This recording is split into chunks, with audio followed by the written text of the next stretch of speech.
Welcome back, ladies and gentlemen. This is 903 Sports. I'm your host, Cameron Brown, joined by the boys, Mason Cudd, Hunter Shattuck, and Jeffrey Yeager. It is March, guys, the best month of the calendar year, second to August because we got the luau in August, but that's another thing. March is here. March Madness, boy. Let's go. I'm fired up. Saturday was an unbelievable historical day of college basketball. Your top six teams go down. Gonzaga, Arizona, Kansas, Purdue, Auburn, and Kentucky all go down. Big day for Hunter Baylor Bears. Big day for my Tennessee Volunteers. College basketball, it's crazy.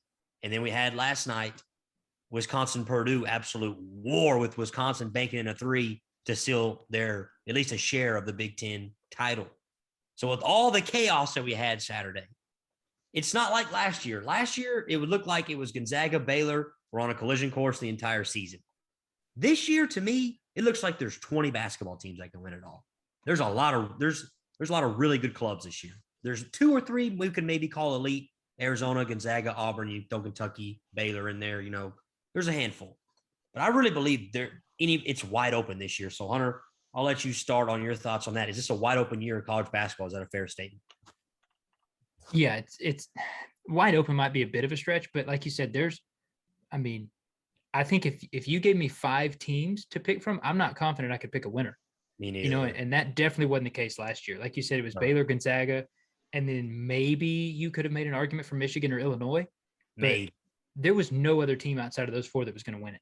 And that's not the case this year. Like I said, I think I'd have to feel comfortable with maybe 10 or 12 teams before I could say, yeah, I could pick the winner if you gave me that number. So Gonzaga losing is weird. And, Yeager and I were talking about it last week about how Gonzaga is a finely tuned machine, right? And I'm a finely tuned machine as well. Yeah, of course. We all know that. Debatable. But the way you get to Gonzaga is you punch them in the mouth and you kind of put a block in the machine, which is exactly what St. Mary's did. And I'm almost hesitant now. I know I've been high on Gonzaga all year, but that did scare me a little bit because if they play a team who's physical, which, like we keep talking about Texas Tech. I mean, Tech is a team that would absolutely flatten Gonzaga.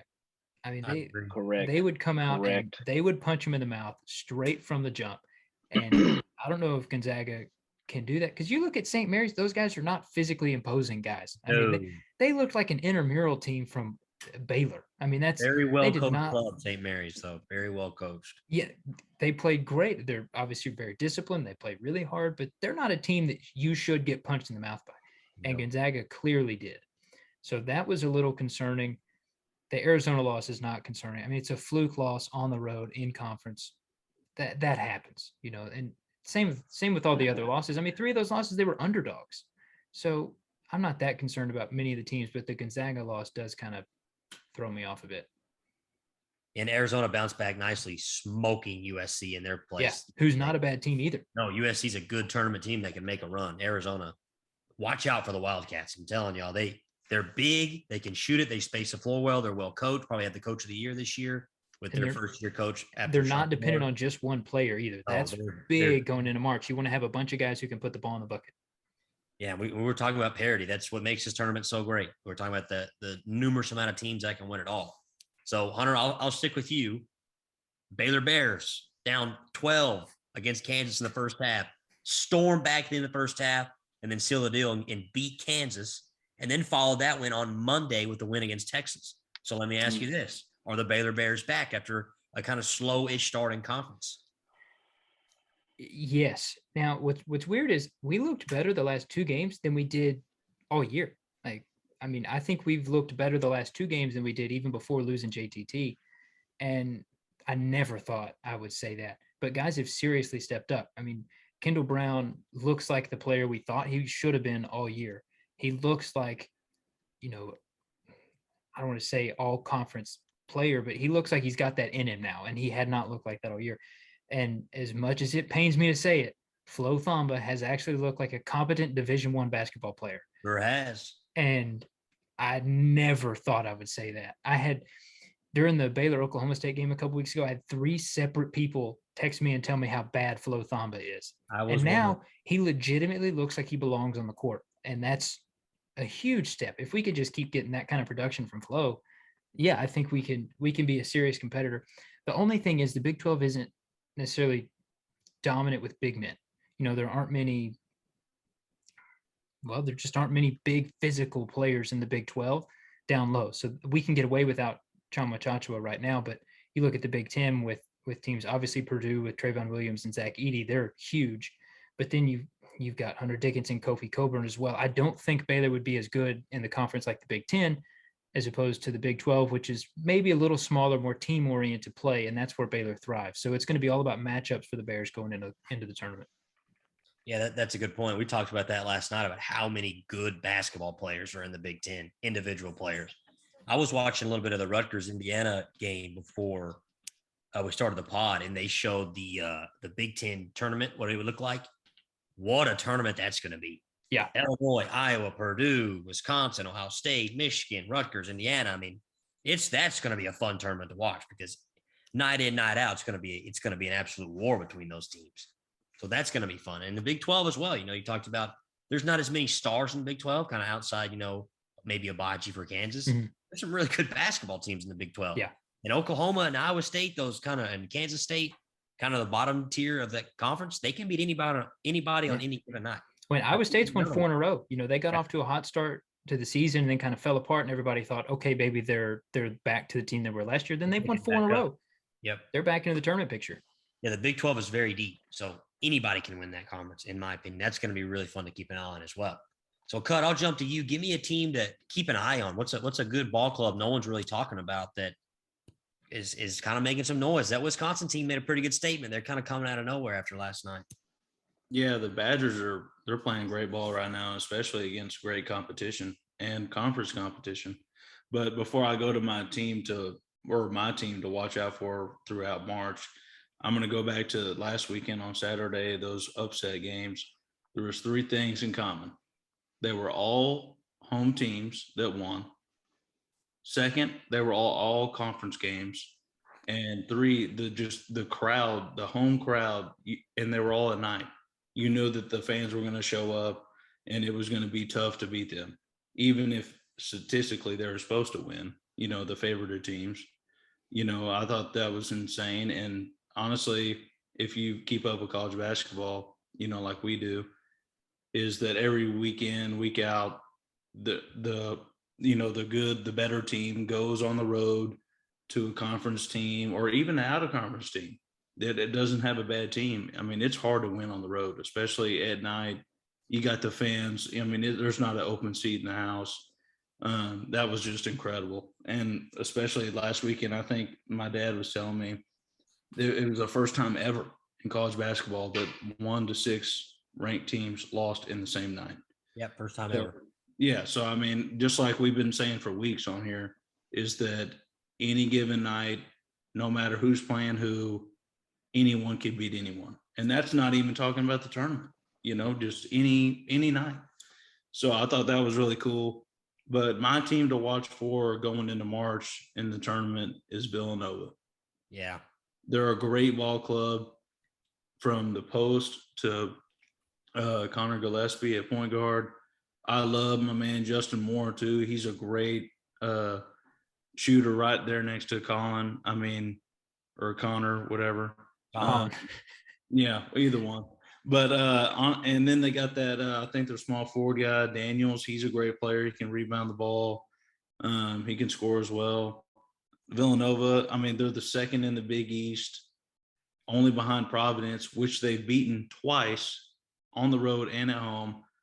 And Providence, the Friars have had a great year too, to say the least. But Villanova is my team. They play great team basketball, very, very hot, and really make a run at the whole thing, honestly. Yeah, Villanova's a team to watch out for, man. They do a lot of things well. Colin Gillespie is such a good player, and they're so well coached. They shoot it well. They defend well.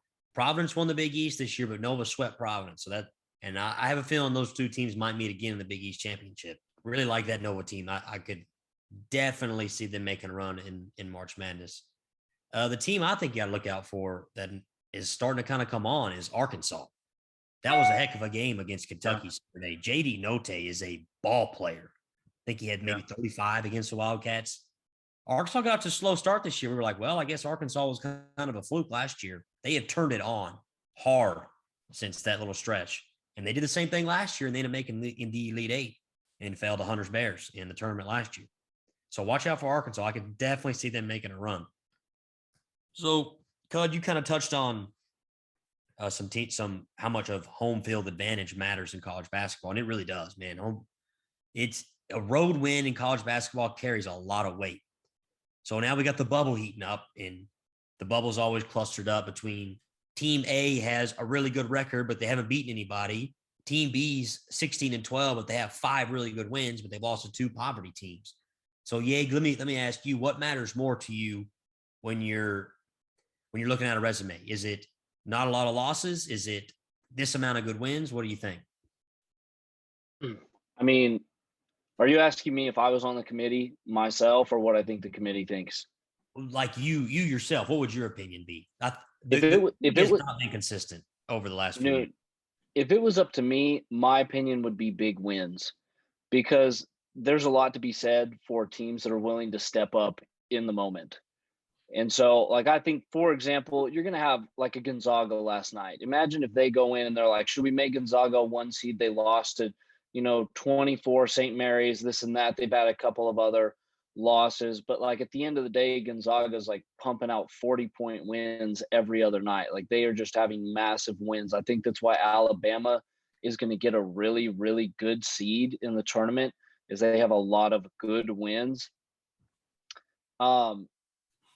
So yeah, personally for me, I think people with quality wins, that says a lot more, because when you go into the tournament, you're playing the best teams in the nation, right? And you don't want to let someone in that's not going to make for good TV, or like you don't feel like should be there. Because at the end of the day, from each, wing, from each quadrant of the bracket, realistically, you should have 6 to 8 teams that you feel like legitimately could make it all the way to the Final Four, right? Like, if they play a certain way on a certain night, they can step up and beat a big team. Like, that is the whole point of this whole thing, is when you have your FGCUs, your Texas Techs going to the Final Four, like last year, you have all these random teams that are 6 seeds making it to the Elite Eight, the Final Four. Like, that's the whole point of this thing. So I think personally for me, if I was looking at bubble teams or looking for, seeding this and that, I would look at big notable wins. Yeah, I agree, Yeg. And Rutgers right now is a team that has lost. They had 3 horrible losses in non-conference, but they have like 6 really, really good wins. So I think I would prefer a team like Rutgers that has big wins on the road and at home over a team like Wake Forest that has a really good record. I believe they're like 22-6, 22-7. They're on the bubble because they don't have that many good wins. They played a lot of really, small schools, not tournament teams, and non-conferences, just racked up a bunch of wins. So well, I prefer here's that. the thing. If you want to think about a comparison, think about the college football playoff, right? Like, Alabama may have lost to Georgia in the SEC championship, but Alabama may have beat Georgia in the SEC championship, and Georgia takes this L out of nowhere. But then you go to the first round of the playoff, and Cincinnati just gets waxed, even though they were undefeated. And they were supposed to be this team that could maybe disrupt everything. Like, at the end of the day, like, what you're getting. Cincinnati is from a smaller conference. They're not going to get those big SEC kids. Like, you know what you're getting. That's just wrong. Okay, so this is what's wrong about that is the 2 teams you use as a reference are Gonzaga, the number 1 team in the country, and Alabama, the best football team over the last decade. We're not talking about those teams. We're talking about teams on the bubble, teams comparing Wake Forest to a team like Rutgers. I mean, that's the perfect example. And I mean, I don't know. I see what you're saying about wanting good wins on the schedule, but if you're a team like Wake Forest and you play, how many ranked teams does Wake Forest play this year? 4, maybe 4. I mean, Duke twice, and nobody else is really ranked in the ACC. And so is it their fault that they haven't gone out and beat, 5 ranked teams like Alabama has? I mean, that's not their fault. Maybe they could have beat Duke once, but is that the standard? Beat Duke once or you don't get in the tournament? Yeah, but I like the non-conference though. Non-conference carries some weight. Wake Forest is out here playing West Texas A&M State Tech. Well, I don't know if you can argue that non-conference carries weight and also argue that Rutgers should get in after losing to Hofstra. I mean, who else did they lose to? They lost to Lafayette, DePaul, and UMass. UMass. Okay. Right. So, and that hurts Rutgers, but Rutgers has 7 really good wins to balance that out. Yes. I agree with you. In the Rutgers defense, Hofstra also beat Arkansas at home, so they're like one of 2 teams to do that this season. Hofstra Pride's a ball club. They can play. All I'm saying don't mess with Hofstra. It's I don't know. I think there is some value to taking care of business, right? To your San Franciscos and your Wyomings, the teams that, I mean, San Francisco plays Gonzaga, but I mean, you can't expect, that's not the bar for San Francisco. That you can't expect them to go out and beat Gonzaga and then say, oh, look, now, they don't deserve it because they didn't beat Gonzaga. That's unfair. But you got a team like Wyoming, and what's their record now, Cam? What do they have? 4 losses? Wyoming is now 23-6. They've lost 3 of the last 4. They're getting on that bubble. Never mind. Maybe a bad example. But you get my point, though. A team that doesn't really play anybody, but they take care of business night in and night out. I think that's got to be rewarded a little bit. I mean, this is a 68-team field. It's not a 4-team playoff like college football. It's not a matter of, it's a different standard. The good thing about college basketball is the teams that belong most of the time get in.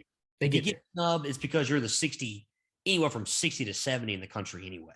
Yeah. So that is one thing to look at. The committee has not been consistent with how they get teams in.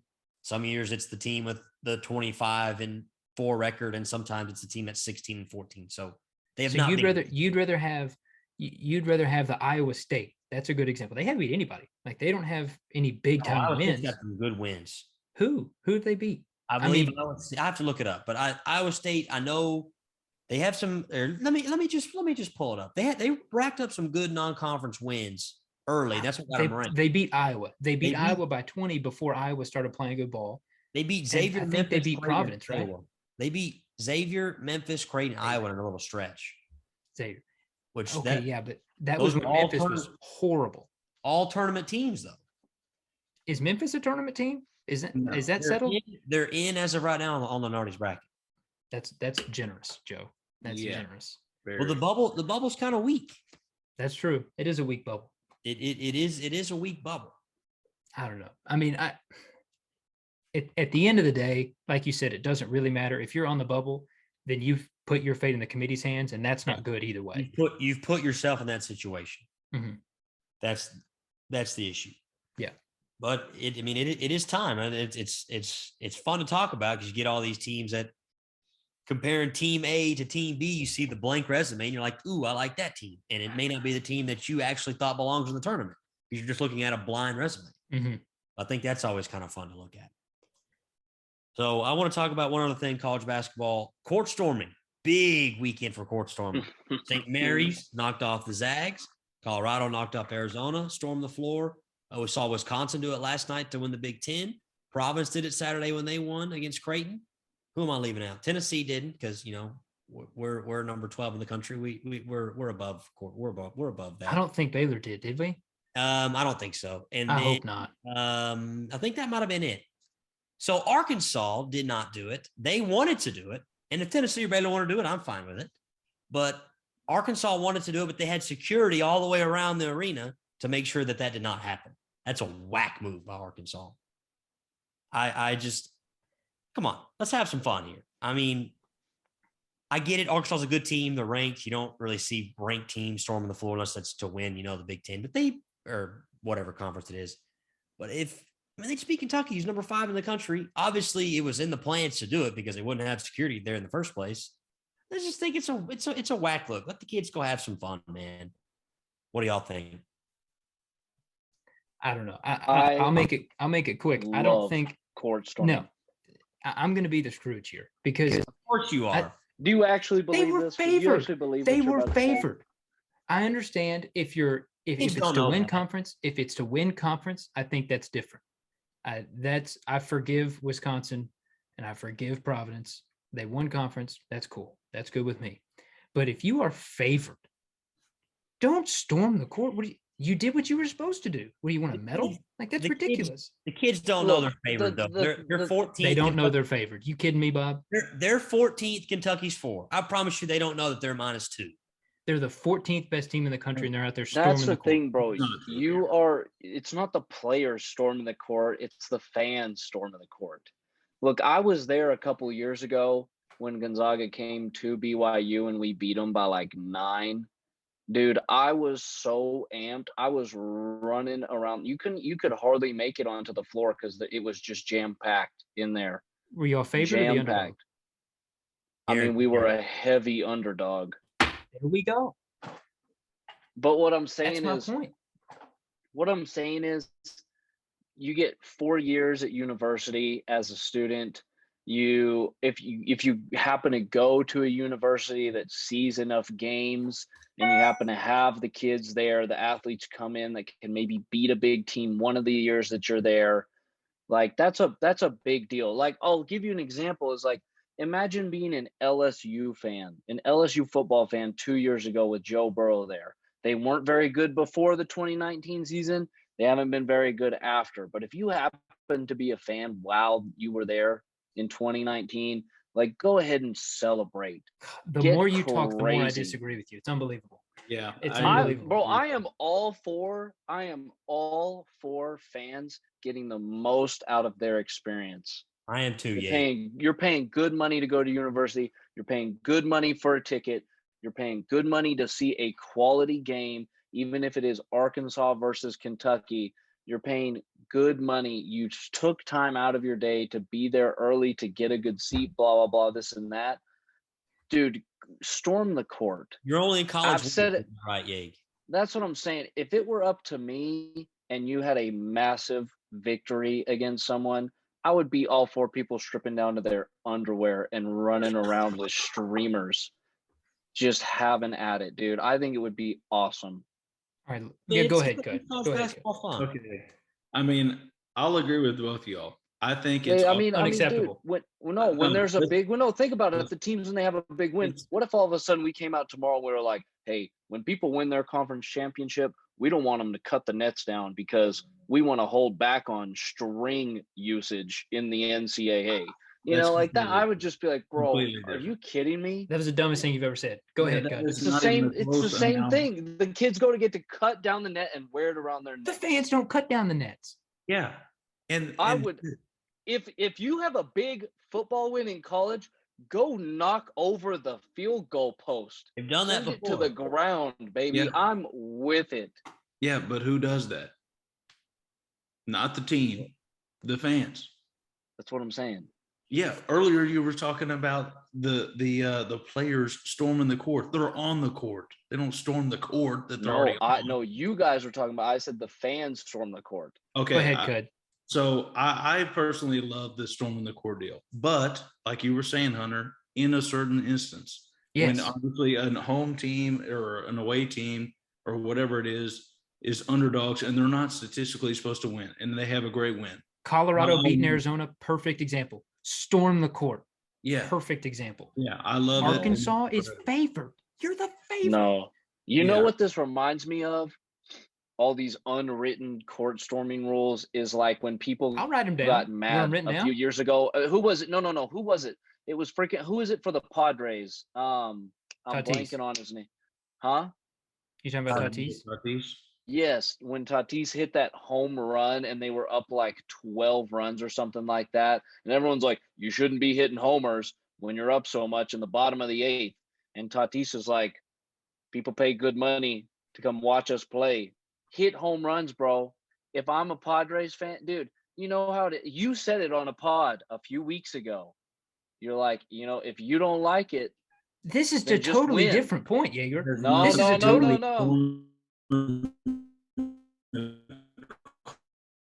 not even close.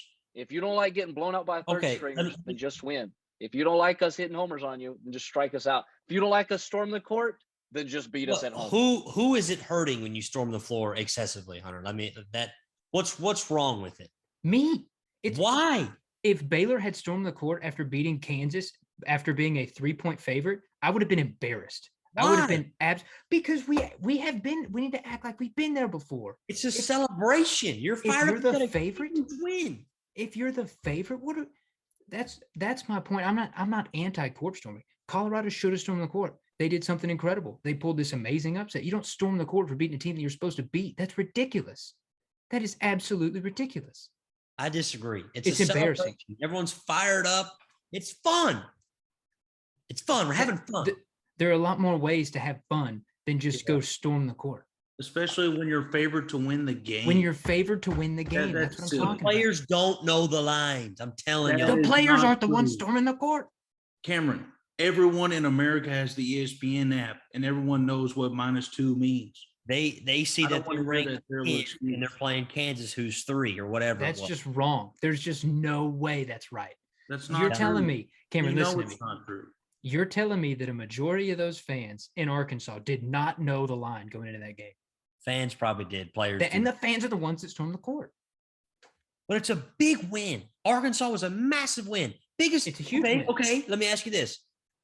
That was Arkansas's biggest win of the season. Am I right or am I wrong? No, they beat Auburn. Yeah. They did beat Auburn. But Kentucky's 6. I mean, that is just as equally It's a huge win. First or second biggest win of the season. You're not going to get another one of those. You see what I I'm don't know saying? That was Baylor's biggest win of the year. So Beat hold on, is Kansas at home. that the standard? So if Duke beats Carolina this weekend, they're not going to get another win like that this season because the season's over. It's Coach K's last win at Cameron. Do they storm the court? North Carolina's not ranked. Oh, okay. Doesn't So it's matter. when they're ranked. It's not Well, a big win. It's when they're ranked. Okay, so Kentucky was what, 4? And Arkansas was 17 when they played them?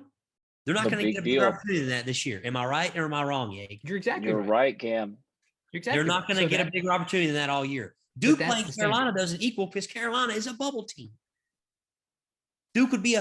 Oh, they'd be a see, favorite. even You're if- just no, about to say even they'd if be a Duke- favorite. No. Even if Duke beat North Carolina, I'm all for Duke storming the court. That's You want to know ridiculous. why? That's the a worst take ever. rivalry, bro. No, hear me out. I have said for a long time that when it comes to rivalries, the spread, the line disappears. When it That's comes true. to Duke, UNC, when it comes to freaking You want Carolina whoever money else, line this weekend? Auburn, Alabama in the Iron Bowl, when it comes to this and that, you want to talk about whoever. There's some about rivalry games where as soon as the game starts, it's a coin flip. So I mean, I agree. yes, but that doesn't equal okay. Duke storms the court after beating Carolina when they're going to be an 18.5-point favorite. Storm the court. I may have to jump away from you there, Yag. That may be a little much. Because they're favored. That's the line. If you're No. favored, you don't storm. No. There's a big Well, here's the difference thing. I between- also think it's kind of an in the moment decision. Like if Duke is favored by 18 and they Yeah. win by 25 and they are just smoking them all night long, that you don't storm the court. But if it's back and forth all game long and Coach K's getting fired up and then it comes down to a buzzer beater, absolutely. If you're Absolutely. -18 ever and storm the court, you're a disgrace. Period. I mean, Unless what? it's to win conference or something. No, Yeah. there's Pro- no reason you should storm the court when you're -20. Now I mean, Providence thumped Providence won Craig by 21 and they and stormed stormed the the court. court, and I'm cool with that. They won the first conference tournament in their history, right?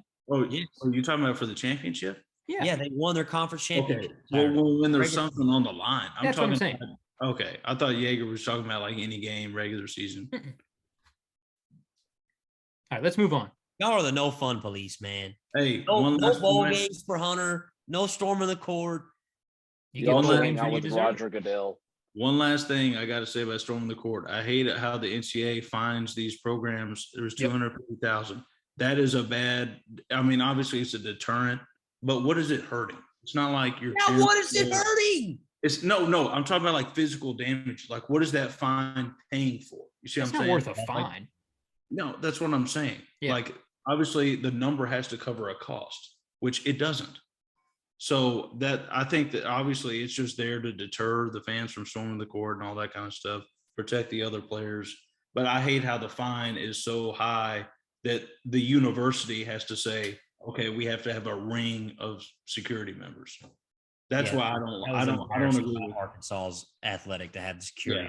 I don't agree with that, but They just hate fun. Yeah, that's all it is. They just no fun police over here. Arkansas is a good basketball team. Storming the court makes it look like they did not expect to win. That's unacceptable.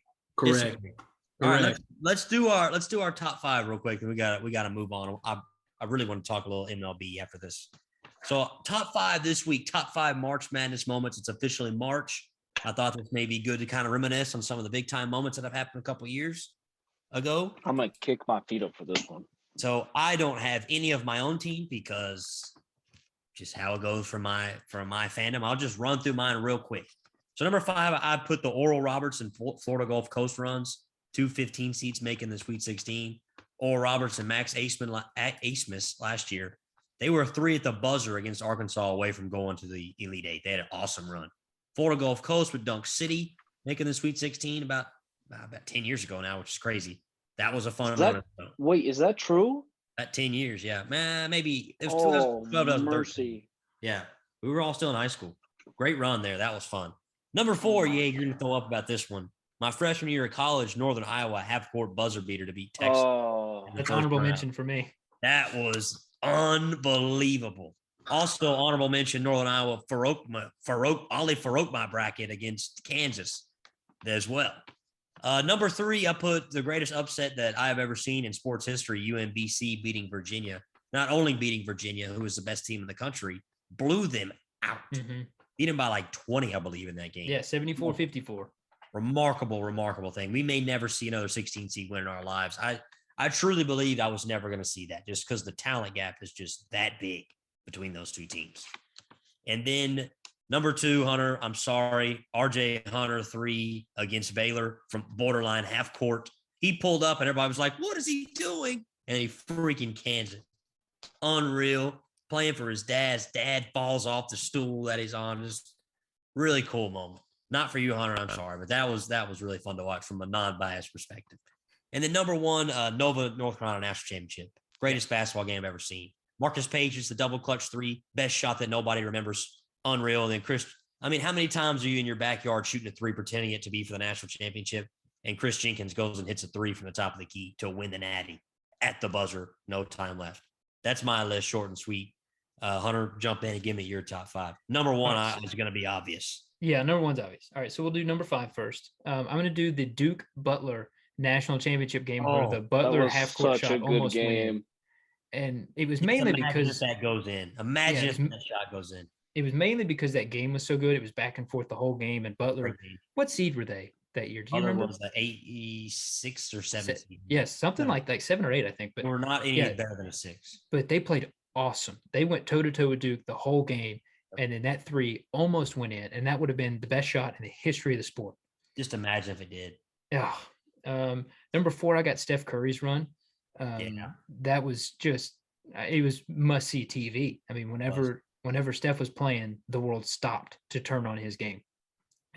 Number 3 is actually not an NCAA tournament moment. It's a Big East tournament moment with Kemba Walker when he broke that dude's ankles. Oh my goodness! Buried him right there in Madison Square Garden. A mental check on that kid, a mental health check on that guy. Yeah. I mean, anybody know? I wonder where he's at these days. I know. Wish him well. Yeah, he's selling cars or something. I can tell you that. Get him on the pod. He's still wearing an ankle brace. Crutches. Unreal. All right, number 2 is the Villanova North Carolina game. I'm sure most of us are going to have that one. What a game! Yeah, it was amazing. And the number 1 is no surprise. Baylor won the national championship last year. That was my favorite sports moment of my life. I've never really had a team win a championship before, and that was pretty cool. And that was to do it that way, beating Gonzaga and just blowing them out was pretty awesome. It was pretty great. That was cool. That was an awesome year for the Bears last year. Awesome. Everybody was texting me during the game about how sad they were because the game sucked, and I'm still sweating up by 18. Yeah, I'm still nervous. You weren't sad. No, not one bit. Good, Hunter. All right, Cud. Top 5. Right, I'll go 5-1 here. Number 5, I got Alex Reese hitting a 3-point shot from damn near half court, volleyball line level, to go to overtime against UCLA in the Sweet 16. That was wild. That was unreal. You can ask Parker Carr what I did that night on my back porch. I think I threw my mom's trash can in the pool. So number 4, I got Virginia winning the championship after the first round loss the year before. Cool. I mean, you can't bounce back any better than that. Number 3, I got Nova, Chris Jenkins, game winner after, the shot that no one forgets in North Carolina. Incredible ball game, start to finish. Number 2, I got Gordon Hayward's half-court heave that was a skosh away. Oh, that was Gordon Hayward? Yeah. You didn't know that? I guess I forgot. Gordon Hayward bomb to nearly walk it off. That was incredible ball game. And then number 1, I got A&M, the greatest comeback ever. 13-point deficit in 35 seconds. 35 seconds. That's literally impossible. 14-2 run in 35 seconds to win the game. Greatest collapse I've ever seen. Yeah. The GOAT, Alex. They could have just, what at Northern Iowa? Yeah. Northern Iowa, yeah. How many March Madness moments does Northern Iowa have, by the way? Of all they could have just thrown the ball from Yeah. out of bounds, inbounded it across the court to the other end, and made A&M bring the ball up the court every time, and they would have won the game. Yep. That was a mess. Incredible win. But that's my top five. Speaking of A&M, they just blew out Alabama on Alabama's floor. Just a little college basketball update. Yeah. Does that Prayers move up. Bama to the bubble? No, Bama's safely in. Jesus Christ, y'all relax. Bama's safely in, but they're a terrible basketball team. I'm taking them out first. Not even true. I guarantee. Hey, let's take a bet right now. I bet you we go farther than Tennessee. I'll take that bet right now for whatever you want. You can put your car on that one. I'll put my mom's car on there. 2 cars. All right. I'll put MC's car on there. Okay, here we go. We got to get them on the pod. You probably don't want the Smurf. Hey, that voice is written in stone. So this is recorded. If you're listening, you better rally the Vols. I'm telling you. Let me look at where we're trending. This is way off topic. Vols trending way up. Bama trending way down. And that is true. Doesn't matter in March, baby. That's all that matters in March. All that matters in March. All right. Now it doesn't matter. It's March. What is it? March 2nd? It is. Yeah, it's technically, it is March, but no, I'm talking about the tournament. All right, Jeff, let's hear the 5. All right. Texas lost. There have been so many bad Longhorns losses over the years. I just There's been so many, man. I was literally trying to think of 5 moments, and I think my brain has just erased March Madness from my memory because Texas loses in just dumpster fire fashion every year. They really somehow. Number 5, I've got the 1966 Glory Road run, baby. What originally got me into college basketball, dude, is when I watched Glory Road just by accident. My parents had it on DVD, and I put it in, and I was hyped watching that movie as a little kid the first time ever. I said, look at these randos out in West Texas giving it to these big organizations. That will forever just be just a cornerstone moment. I loved basketball after that. Number 4 is the FGCU Cinderella run to the Sweet 16, man. That was so cool to watch. So cool. Like you said, Cam, they were dunking on everyone. It seemed like they couldn't stop dunking. They were crazy athletic, that team. Yeah, it was stupid. Number 3 is number 1 Virginia losing to a 16 seed. Like you said, Cam, I didn't ever think I'd see something like that in my lifetime. The statistical percentages, like chances of it, are so small. And the fact of the matter is the 16 seed, the talent gap between those guys and the best guys in the country is disgustingly massive. Crazy. I never thought I'd see a 16 seed win. In fact, I thought the best win I was ever going to see was like the year or 2 before that when 15, who was it, that team in blue beat Middle the number Tennessee 2 seed. beat Duke.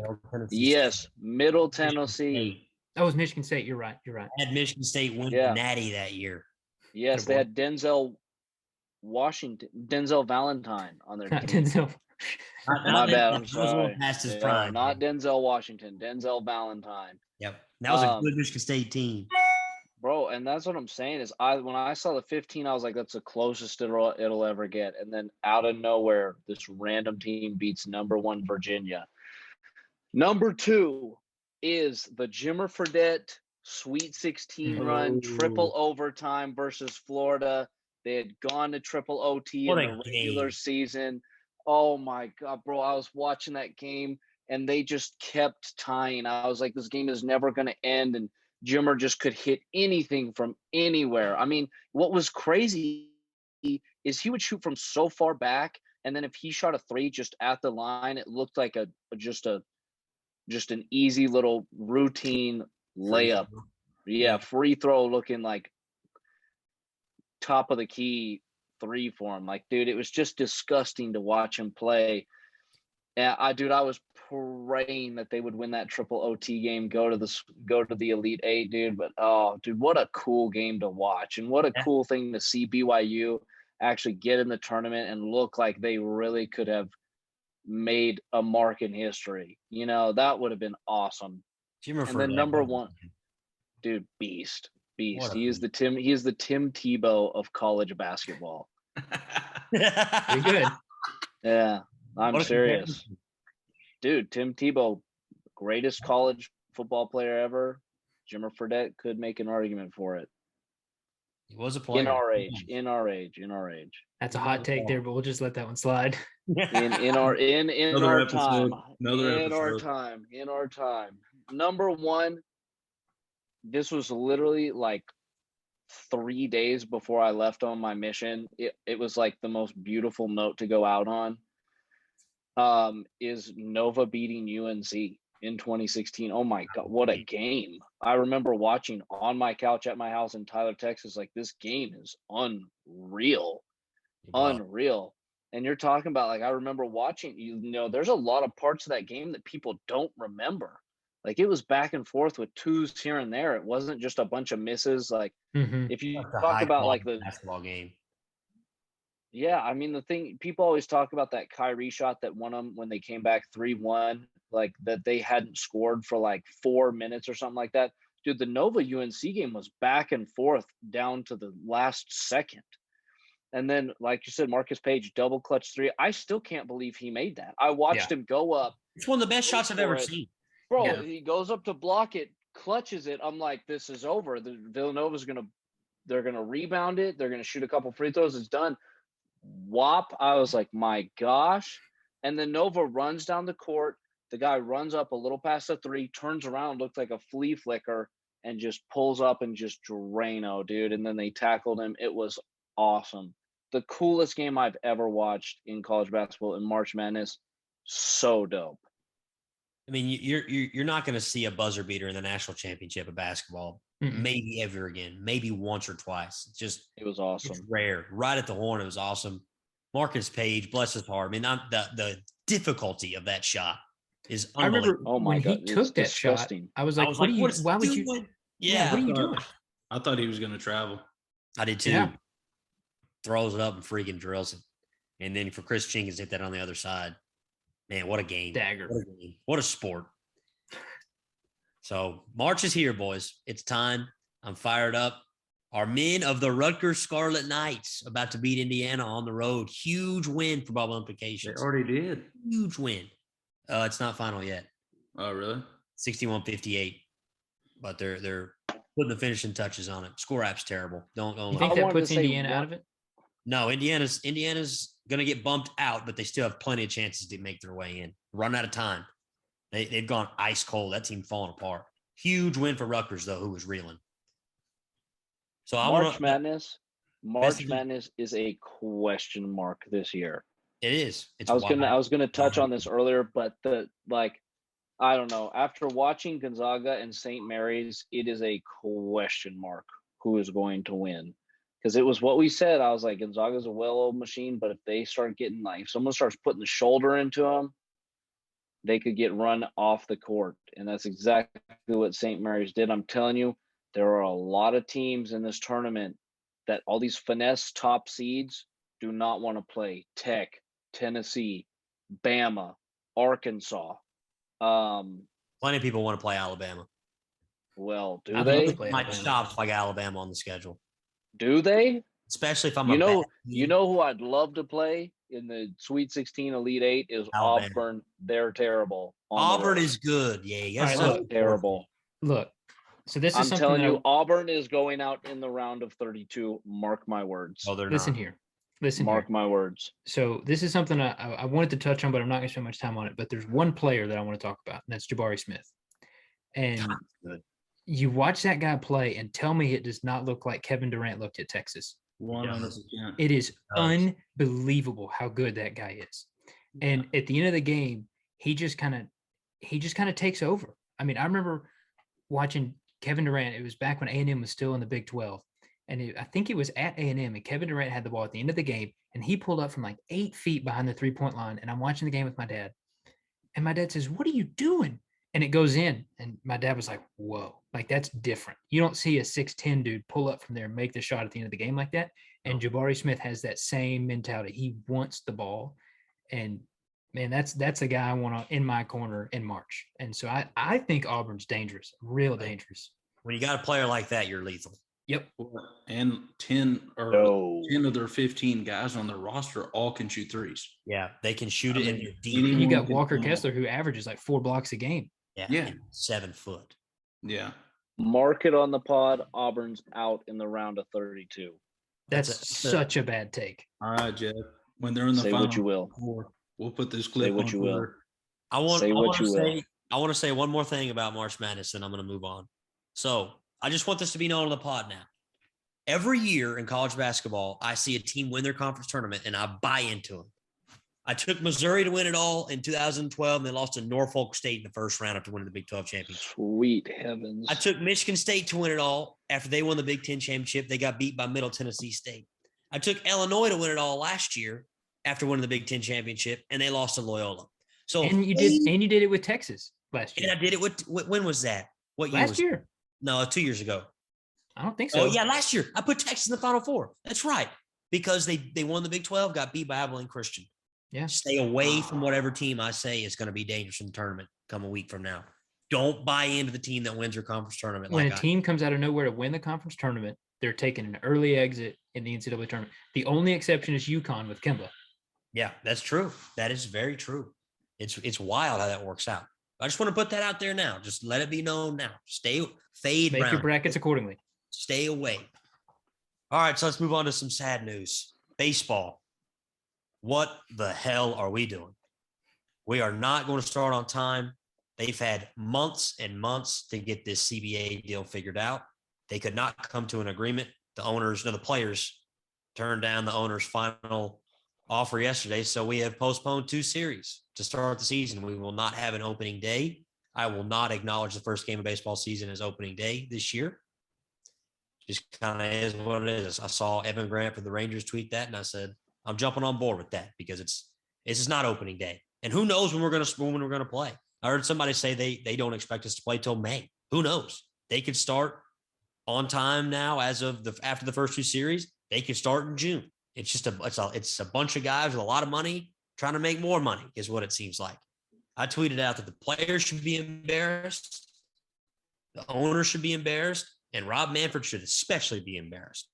It's a joke for a game that people say is dying, and I try to defend it, say it's not. This is a bad look. I mean, what are you going to do if we get in 30 baseball games this year and then go right into the playoffs? Half the league hasn't even signed with a team yet. What are those guys thinking right now? So it sucks. So, Hunter, let me ask you this. Who is to blame? Is it everybody? Is it the players? Is it the owners? Because the only people that get punished here are the fans, because we're not going to get baseball. Yeah. Well, no, not only that, but also what about all the people in the AAA leagues and all like the backyard leagues, that minor league guys are good to go. It's just the major leaguers that aren't playing. They're not affected.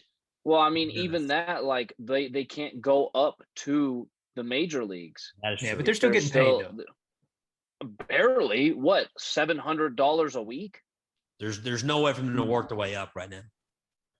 But That's what I'm saying. Like as even though they still get to play, they're still getting hurt because they may have a prime. What happens if one of them just has an absolutely prime season He could get called up and make life-changing money, but oh my gosh, we're still in a lockout. Yeah, that's true. That's a good Yeah, point. but It if they hurts- get it called hurts- up, their it hurts contract doesn't all of a sudden everyone. change. Yeah. They're going to be getting the same amount of money. They may have some clause in there where they get paid more per game if they get called up, but it ain't going to be life-changing money immediately. They're But not I getting get your that point. opportunity, though. Yeah. I get your You point. see what I'm saying? But the Yeah. opportunity Opportunity's cost not there. is Yeah. big. Yeah, but man, to be honest, okay, look, there's a lot of talk about how the owners are screwing everybody over, and that's true. That's true. However, people are letting the players off the hook here, and it's really making me mad. All the players are coming out with tweets about how they're saying we're fighting for the good of the game and for the fans. BS. I'd rather them come out and say, look, we're trying to get more money. Like we're trying to do what's best for us. I'd respect that. I get it. Everybody's trying to make more money. That's cool with me. But don't come out here and hide behind this BS about how you're doing this for the fans and the good of the game. All you're doing is hurting the game. The way I see it is there are three interests at stake in this negotiation, and only one or two of them have to lose. There's baseball, there's the owners, and there's the players. So if the players cave, then baseball wins and the owners win. If the owners cave, baseball wins, and whatever. You know what I'm saying? I'm so mad I'm getting lost. So, but as of right now, both sides are putting themselves above the game of baseball and saying, I refuse to give in and save the game of baseball so the game of baseball can win. And that's unacceptable. And the players just get off scot-free because it's the big bad owners that are doing this wrong. And that's not cool. That's not cool with me. So it's ridiculous. Now, I'm not going to get into the dollars and cents of it. The last proposal by the owners was significantly better than where we started a couple months ago. I mean, they didn't give the players all what they wanted, especially with the arbitration bonus, which I don't quite understand. But I mean, it was good enough. My word. I mean, the minimum salary it was $125,000 a year more than what the previous CBA was, and only $30,000 a year less than what the players wanted. I mean, just come on. I mean, and I'm very frustrated if you can't tell. They're both at fault, and the fans are the ones that have to pay for it. And honestly, man, there are going to be fans lost from this. Like there are going to be fans who were kind of on the brink of giving up on baseball. And this can be the final straw. They're going to say, you know what? I'm good. I can go watch other things. Baseball almost died in '94 when they had the lockout then. And it was still it was still at its height back then. They do that crap again, they're going to kill the sport. And imagine being responsible for that. That's why I said everyone should be embarrassed. And Rob Manfred, and I saw something today that I didn't know. They can still play on last year's CBA on the agreement. I did not know that. And the owners are choosing to lock out the players. No, that's Manfred's call. Manfred could have lifted the lockout as commissioner of the league. He just unilaterally by himself against the will of the owners. Yes, sir. I did not know that. Where'd you see that? I read that on Twitter. By the way, Rutgers just hit a 3 at the buzzer to beat Indiana. This league. So, but man, I can't stand Rob Manfred. He's a puppet. And I mean, obviously the owners are probably pushing him to that. He, like you said the other day off the pod, he works for the owners. He's a puppet of the owners. They do choose whether or not to keep him. So correct. I don't fully blame him because they do employ him. So I don't blame him for being a puppet. That's literally his job. I just don't see why we couldn't play on the old agreement and get this stuff figured out from the big suits behind doors. Why are we going to delay the season? Because now that you've already started the delay of the season, where does it end now? Yeah. Now it can get really dangerous. That's what I'm mad about. I'm not really, because baseball has a lot of games. Somebody said, why are we upset about baseball not having 162 games? There's too many already. I agree to an extent. There's a lot of games, but who knows where this ends? You know, if they get it figured out, we only missed 2 series. I'm pissed we don't get opening day, more because we had tickets to go to the game from a personal standpoint. But I'm okay. You know what? We figured it out, whatever. If they push this crap into August and we get 45 games this year, that's a joke. And there's no way. I don't know, man. It's no, dude. You get a couple months in, and the money starts to hurt everyone. But I don't know, man. This is what's frustrating to me. They've had 3 months to figure this out. That's what's frustrating to me. They've had 3 months to figure this out, and they didn't start getting serious for the last 5 days. I'm sure y'all are the same way. But I don't care how they spread up their money. I could care less. Just give me baseball. I mean, it's not like I understand that, the players think they deserve more, and they probably do, frankly. I mean, they're the product. The owners are not the product. The players are the product. So I get it. However, it's not like they're, below the poverty line. It's not like they're not hurting for cash. How am I supposed to feel bad for them because the big bad owners are getting one over on them? Who cares? Why am I supposed to care? Play baseball. Make a deal. I agree with you, Hunter. It's pissing me off that Manfred, the owners, players, everyone's saying, we're doing this for the best interest of the fan. No, you're not. Yeah. The players aren't, the owners aren't, and No. the commissioner, none of them are. Hey, I tell you what, all that is. If the Players Association would have gone up there and said, hey, look, you know what? I know this sucks for the fans. I'm sorry. We're just trying to make it to where we feel fairly compensated. Yeah. Okay. I'm still going to be mad, but at least I respect your honesty. Don't sit there and lie to me about how this is in my best interest when you don't play baseball. The CBA going from 220 to 260, whatever, does not affect my day. That's not going to make my enjoyment of watching baseball. I'm not the only one on that point. Yeah. So that's what drives me nuts. Yeah, I agree. I mean, like you were saying, Hunter, everyone is saying, oh, the owners are not even looking at the players. It's the same thing. Obviously the players want all this money, and in their respect, they are the product. There's no owner, there's no stadium, there's no club without the players. Mm-hmm. But at the same time, the owners, I read a tweet today of the 30 owners in the MLB. Since they bought their respective franchises, they've been $41 billion richer. That's a lot of money. That's a lot of cash. It's not like they've been in a 10-year slump and they're trying to get back to even here. So at the same time, obviously, it's just this battle between the players wanting more money, and obviously the owners want to spend the least money amount possible. You know what opening day average salary was last year in Major League Baseball? $4.1 million. Gosh, that's crazy. Yeah. Baseball money. And I'm supposed to feel bad for these guys, and they're being oppressed by these owners. Give me a break. Yeah. I mean, it's a battle. It's a battle of the billionaires versus the millionaires, is what this is. Yeah. And the fans are the ones that get punished because a bunch of grown men can't come to a deal. They've had months to figure it out, and they didn't get serious till a couple days before, and now here we are. And that was my two deals is that really bothered me the most. Not really the owners versus the players, but they've had a ton of time to work this out. I can't tell you how many tweets I've read in the last 4 months where Players Association meeting at 10 in the morning, 10:20. All right, we're out. Nobody got along. I mean, you might as well not even have met. You wasted so much time and resources to actually come to a conclusion. Completely blew it. And then not only that, or was it yesterday or the day before, Manfred said, worth it. We got the fans in our number one interest. It's crazy. That is not true whatsoever. That's just a lie. It's just straight up bone-faced lie. And so those two things right there made me the most mad about this whole deal. Obviously, I want baseball just like the rest of us, but those two things really bothered me because both sides the last 10 days said in the last 2 weeks or 10 days, we've made more progress than the last 90 days. This should have been taken seriously 3 months ago, like you said, Cut. Yeah. No one took it seriously a couple months ago because they were mad at each other and no one was given a serious offer. Exactly. Then they realized, we're running out of time. Let's get serious. And negotiations failed. And I'll tell you what. It just sucks, man. I'll put it this way. So back when I sold cars, if you had a customer who needed a car that day, and let's say it was the last day of the month and we had to sell a car, there was a car getting sold that day. Yeah. Now, both of us may leave there unhappy. They may feel like they overpaid and we may feel like we got fleeced, but there was a car getting sold because there was urgency. It had to get done. And both the players and the owners decided, we're good. We're good not selling that car. We're good. So there's no sense of we got to get this done. They put their interest over the game of baseball, and that's where I'm fed up. And none of them are bigger than the sport of baseball. You said it perfectly yesterday.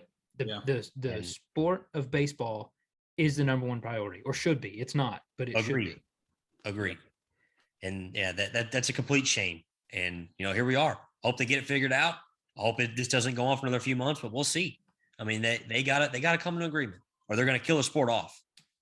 And yesterday was a really bad day for the sport of baseball. Really, really bad day. Yeah. Well, all of them need to get over their egos. To be totally honest, like I'm going to be totally honest.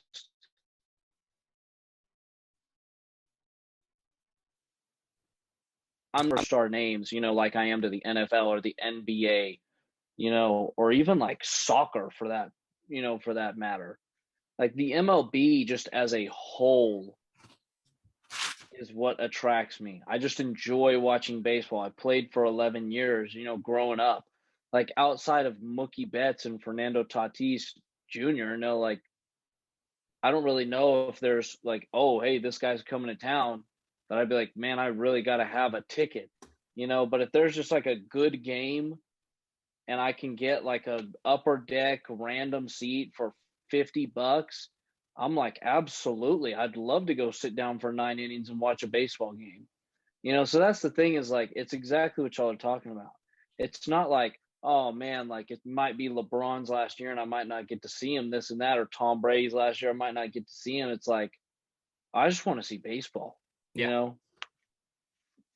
You go to a baseball game for the experience.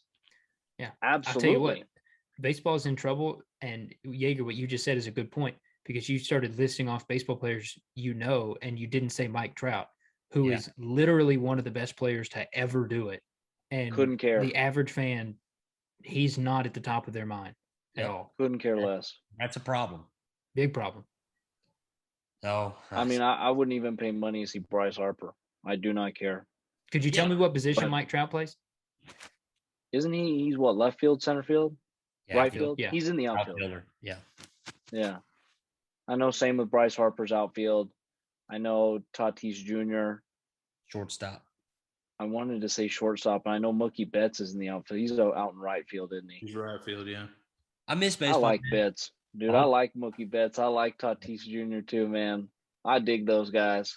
Very typical. The Rangers make two of the biggest signings they have in years, and then here we are in a lockout. May not play it all this season. That's all. That's all Hickory Crawdads fans. Yep.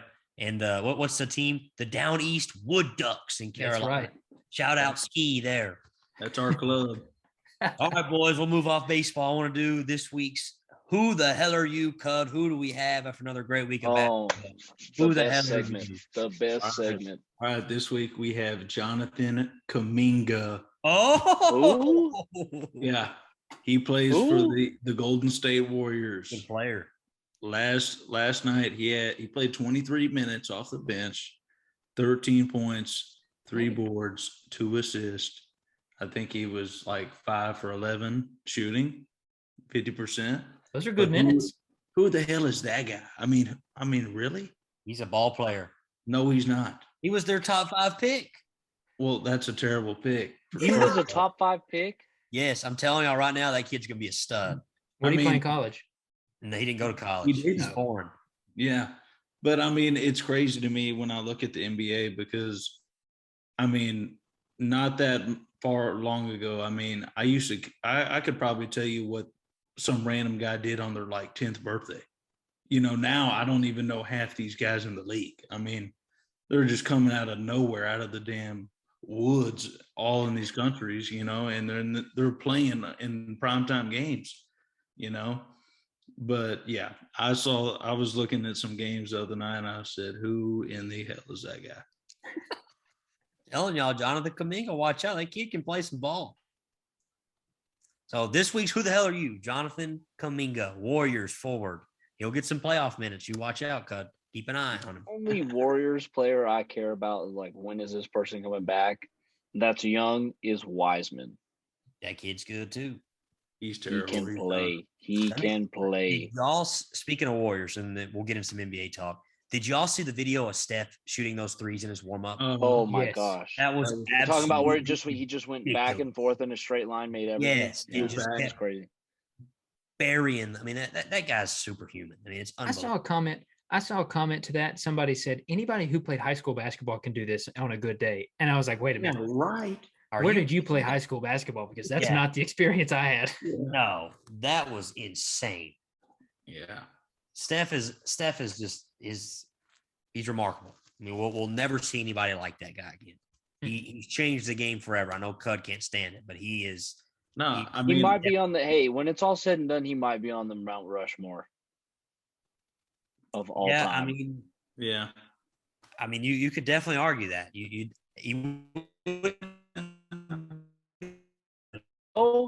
He wouldn't Stephen be on Curry? mine. You don't think so? I just No. hate him because of what he did in the game of basketball.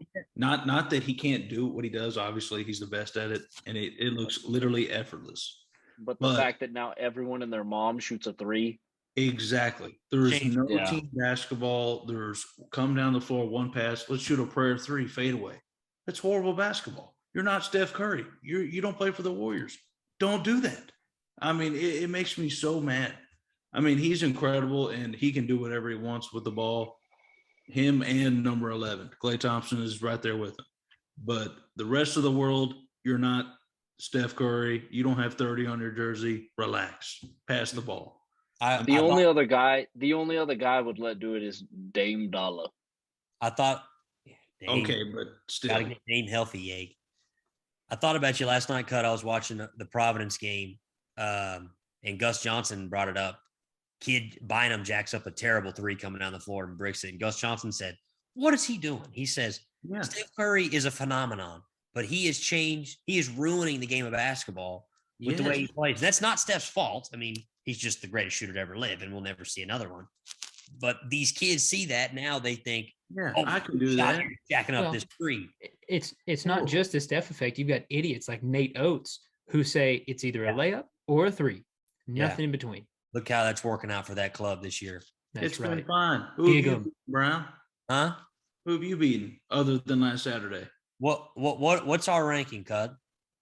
You didn't answer my question. Number 13 in the Hunter, country. did you hear an answer? I Jeff didn't hear one. answer. Number 13 in the country. Bama's going to be unranked after this week, after you just got mugged at home by A&M. We will go farther than y'all. Don't Not worry. going to happen. We're battle tested.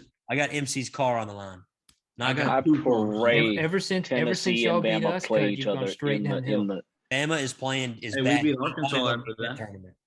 I Did pray Arkansas Bama and Tennessee get matched up in the bracket, bro. Not That going would to be happen because awesome. Bama's not getting out of the first round. We beat Arkansas on the road after that Baylor win. That's a good win. It's a great win. They're 18-1 at home. Did And not- I wonder who they lost to. No, that was a home win.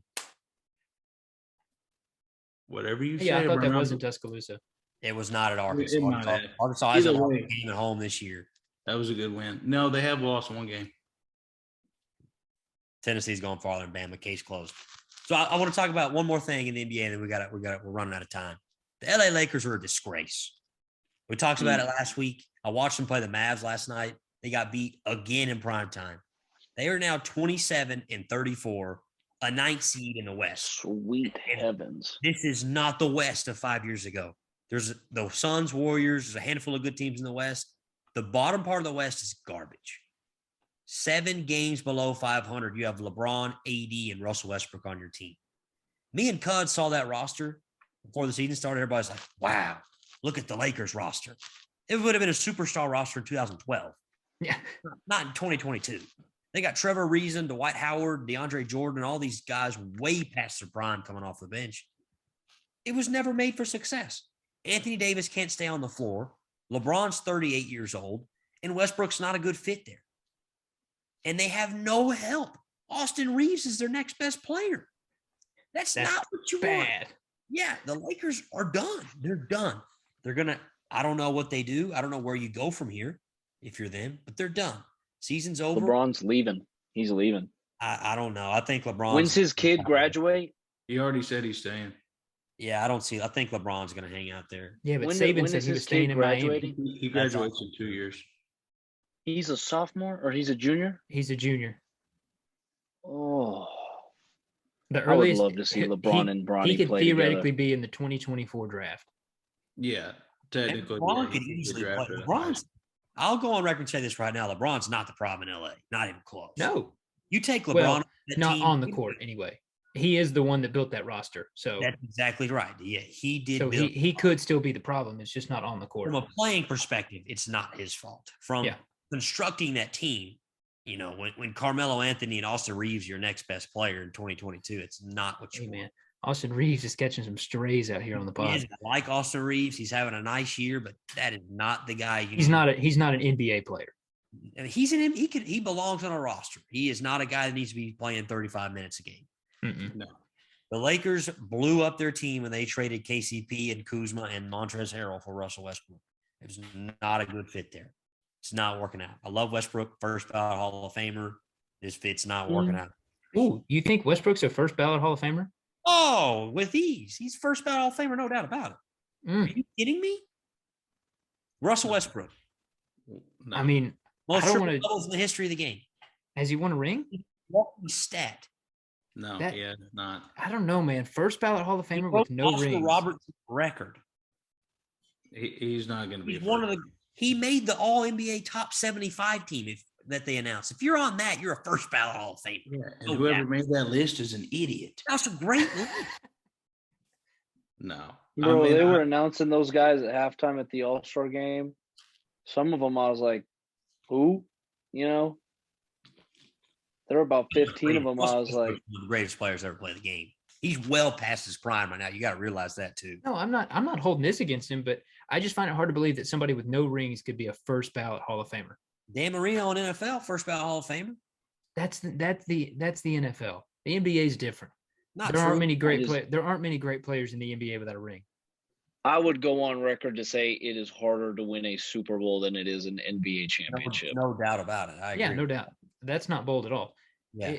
Because in basketball, one great player can make a huge difference. That's not the case in football. Yeah, I correct. don't know. That's a tough take, Hunter. I don't know about that one. If KG stays with the Timberwolves his entire career, is he not a first ballot Hall of Famer? He's the second, third greatest power forward to ever play the game. I don't know. I think he would win one if he stayed there. Not in Minnesota. Are you kidding me? Michael Jordan won a championship. But you know what? We don't have to worry about that because he won a ring.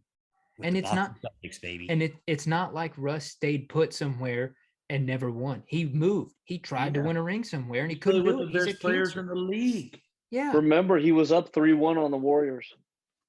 You can take that. I'll give you that with the Thunder. But then he went to the Wizards, who are a disgrace. And this is year one with the Lakers, way past his prime. Yeah, but that Wizards deal was a fluke. He just won it off the The Rockets. That's The what I'm- well, yeah, you could hold his Rockets run against him. Anything close to that. We're adding to the list of things we can hold against him here. yeah. I don't think that's the standard to make a Hall of Fame player. And at all. then That's back- a whole nother And then discussion. Back to the Lakers, all those guys they traded, they're having unreal careers right now. Yeah, that's Kuzma's true. doing great in Washington. Montrez is doing great. Well, the in Lakers are Charlotte. making that terrible trade. Yeah. I don't know. I mean, Russ is most triple doubles ever. I know I'm not huge on kind of stats and all that, but that's hard to do, man. No, it's That's really impressive. good. Yeah. But is it Hall of Fame first ballot impressive? It's No the doubt first about ballot. I mean, he's a Hall of Famer. If you're on the NBA All 75 team that they made, That's this not official, though. That's just something that ESPN put out to get not clicks. ESPN, the league put that together, and it was a Oh. pretty solid list. Well, think about it, Cameron. Look at the last couple of Hall of Fame classes, the first ballot guys. You're gonna put AI and Shaq No doubt. next to Russell Westbrook. No doubt about it. Russell Westbrook, one of the Oh. greatest players ever play the game of basketball. That's beyond criminal. That may have just shot my opinion there. Did AI win a ring? No, he did not. No. There you go. Well, okay, Cuddling. So AI doesn't belong in the Hall? No, Oh, that's not what I said. first ballot. I'm First under ballot. Shaq. First ballot. No, he is. Allen Iverson is First a Hall of ballot Hall of Famer. Famer. Yes, no doubt. Hey, what's Russell Westbrook's nickname? Russ. Does he have Cricket. one? Mr. Turnover? Crickets. What's AI's nickname? The answer. The by God. answer. That's all that needs to be said about that. That's a great point. That's a great point, Jeff. Oh, hell. AI belongs first ballot Hall of Famer, and so does Russell Westbrook. And so does James Harden. I wouldn't even James say Free James Throw Harden. sucks too. Oh, my gosh. Y'all are insane. Great. Some of the greatest players ever play the game. Greatest offensive player. James Harden is way better than Russell Westbrook. Not I'd true. rather have James Harden on my team in his prime any day of the week over prime Westbrook any day of the week. Not me. That's such a bad take. No, Yeah. not me at all. I'm not taking Mr. Free Throw. So you'd rather have prime Westbrook over prime Harden. No doubt about it. That's You know awful. who we should go ask? KD. Steven Adams still play for the Grizzlies. Yes. Yeah, he does. Ask him who he enjoys playing with more. No, it's not who he enjoys playing with. It's Westbrook who or makes Ja you a better Morant. team. And James Harden makes a team better than Russell Westbrook does. I would vote Ja Morant into the Hall of Fame over Russell Westbrook right now. Pipe down. Ja's like 20 years old. Yeah, Your really Ja old. hatred, Hunter, is not looking too good now. The I Grizzlies. don't hate Ja. Ja's the most likable player in the league. I complained once about how many layups ESPN posts of Ja Morant, and now you think I hate the guy. He's incredible. I love watching the guy. Unreal player. I just get tired of seeing his after the buzzer stuff that doesn't even count posted all over social media. It gets a little annoying. That full court pass by Steven Adams to Ja Morant, and he threw it up in the corner, is one of the craziest shots I've ever seen. That's one of the best things you'll ever see. How and that's about after his one of the best dunks poster you'll ever see. dunk, dude? And then he cremated Jakob Pertl in the paint. Yeah, he did real bad. That was tough. That Pirtle needs to He needs to hang it up. He needs to go dark for about Yeah. 90 days. He needs to take up tennis. I would disappear for a while because that's brutal. All right, man. That's all we got this week. Any final thoughts before we close up the show? This is March. This is March, baby. It's here. We got next week's pod, and then it's March Madness time. When does it start officially? Is it the 19th? 2 weeks from 2 weeks from tomorrow, boys. Yeah, so next week we'll be talking the about 17th. tournaments. Yep, 2 weeks from Wow. Yeah. Yeah, we need to try and get a show out by Tuesday next week so we can preview the conference tournaments. Yep, I'm in. All right, everybody. Thanks for listening. let's We'll do be back it. next week.